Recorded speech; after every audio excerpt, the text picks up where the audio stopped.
कराची एक ऐसा शहर है जहां पर डकैती जैसी वारदातें बिल्कुल आम हैं। खून खराबे और कत्ल और गारत की नजर बनती है एक छोटी सी 2 साला मासूम बच्ची। इन सबको जब हिरासत में ले लिया, फिर भी उसके बाद भी इन्होंने पुलिस क्वार्टर्स पर फायरिंग की। हवाई फायरिंग और उस छोटी सी बच्ची के दरमियान सिर्फ 1 किलोमीटर का फासला था। लड़की के चचा ने ये कंप्लेन की है, मुकदमा दर्ज करवाया है और कहा है कि मैं इस पूरे वाक़े का जिम्मेदार SHO को, DSP को और जितने भी ड्यूटी अफसर हैं उन सबको ठहराता हूँ। बिस्मिल्लाहिर्रहमानिर्रहीम। अस्सलाम वालेकुम नाजरीन, मैं हूँ आपकी होस्ट रमारा खान। नाज़रीन, कराची एक ऐसा शहर है जहाँ पर डकैती जैसी वारदातें बिल्कुल आम हैं। इसके अलावा कत्ल गारत और खून खराबा भी आम है और इसी खून खराबे और कत्ल गारत की नज़र बनती है एक छोटी सी 2 साला मासूम बच्ची। नाज़रीन, ये एक ऐसा वाक़या जो मैं आपके साथ शेयर करने जा रही हूँ, ये सुनकर आपके दिल दहला देगा ये वाक़या। और जब मैंने इस वाक़े को ख़ुद पढ़ा तो सोचे मेरे भी रोंगटे खड़े हो गए थे।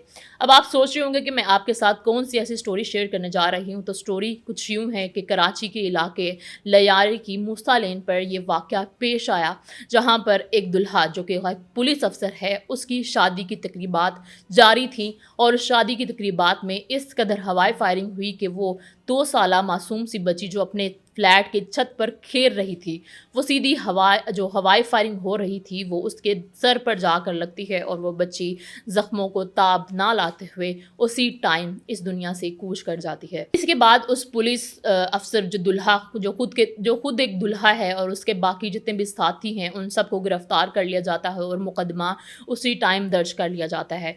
जो पुलिस दुल्हा और उसके 7 साथियों और 4 दीगर अफराद समेत टोटल 12 अफराद को हिरासत में ले लिया जाता है। और जब ये इन सब को हिरासत में लिया जाता है तो दुल्हे समेत उसके जितने बाकी साथी हैं वो मिलकर पुलिस हेडक्वार्टर्स पर भी फायरिंग करते हैं। अब आप अंदाज़ा लगा सकते हैं कि इन सब को जब हिरासत में ले लिया तो फिर भी उसके बाद भी इन्होंने पुलिस क्वार्टर्स पर फायरिंग की और इस वाक़े का भी मुकदमा दर्ज कर लिया गया है। अब दुल्हे के बारे में मैं आपके साथ थोड़ी सी तफसीलात शेयर करते चलो तो दुल्हा जिसका नाम आफ्ताब है, वो हाल ही में ये पता चला है कि उसको कराची पुलिस ऑफिसर चीफ तैनात किया गया था।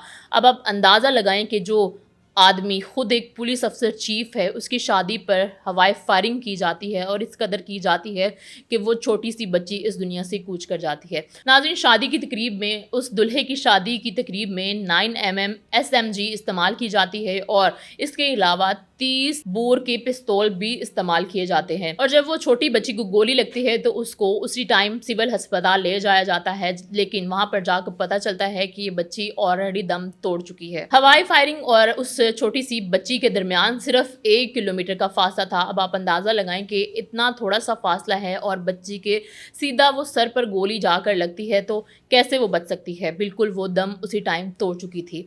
अब इस पूरे वाक़े के बाद लड़की के मुतासरा 2 साला लड़की के मामूजात सामने आते हैं और कंप्लेन करते हैं, FIR करवाते हैं, मुकदमा भी दर्ज करवाते हैं कि हमें पोस्टमार्टम चाहिए और मैं इस पूरे वाक़े का ज़िम्मेदार SHO को ठहराता हूँ। उन्होंने एक और बड़ा इंकशाफ किया कि जब ये सारा वाक़या पेश आया तो उस टाइम उस शादी की तकरीब जहाँ हो रही थी उसके साथ सिर्फ 100 किलोमीटर से कम फासले पर ही पुलिस स्टेशन था। तो आखिर फिर कार्रवाई क्यों नहीं की गई? क्योंकि हम सबको पता है कि शादी की तकरीबात में अक्सर हवाई फायरिंग करने से मना किया गया है। चूँकि पुलिस अफसर की शादी हो रही थी तो शादी में हवाई फायरिंग कैसे रुक सकती थी। तो इस पूरे वाक़े का मुकदमा दर्ज कर लिया गया। इसके बाद लड़की के चचा ने ये कंप्लेन की है, मुकदमा दर्ज करवाया है और कहा है कि मैं इस पूरे वाक़े का ज़िम्मेदार SHO को, DSP को और जितने भी ड्यूटी अफसर हैं उन सबको ठहराता हूँ और उनकी गिरफ्तारी का मुतालबा करता हूँ।